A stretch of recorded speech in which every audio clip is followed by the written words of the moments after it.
Lino et les autres membres du collectif Fair Fashion ne sont pas là pour faire les soldes d'hiver. Bien au contraire, c'est armé de leurs stickers qu'ils sont prêts à mener une action un peu spéciale. On a imprimé toute une série de stickers, plusieurs milliers, et sur les stickers qu'on va coller sur les étiquettes des articles soldés, en fait il y a une surprise qui vous attend, scannez-moi.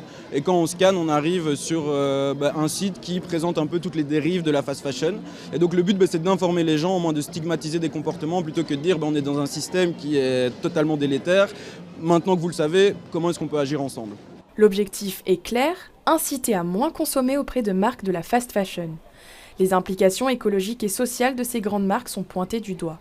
Derrière un t-shirt à 3 €, il est impossible de rémunérer correctement les travailleurs textiles, d'utiliser des matériaux qui ne polluent pas les écosystèmes et au final de ne pas avoir une pièce qui finira directement jetée après quelques utilisations car de trop faible qualité.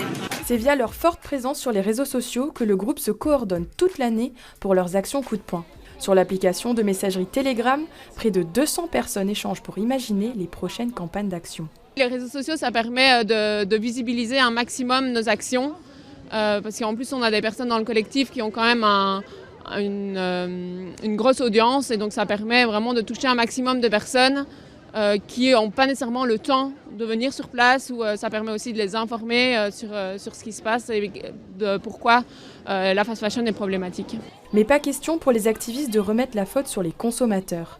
Pour le collectif, c'est avant tout une problématique politique. Ceux qui peuvent changer leurs actes de consommation, qu'on le fassent directement, sans attendre des mesures politiques. De l'autre côté, il y a les mesures politiques qui doivent contraindre toutes ces grandes industries de la fast fashion à avoir des normes qui soient acceptables, autant du côté humain qu'environnemental. Et de l'autre, on attend que le secteur lui-même se bouge un peu le cul et dise ok, nous aussi, on sait qu'on a des pratiques qui sont problématiques, donc maintenant, on décide d'aller vers un mieux, tous ensemble, quoi. Le groupe d'activistes a déjà collé 600 stickers de QR code en une après-midi. Objectif 2400 de plus jusqu'à la fin des soldes d'hiver.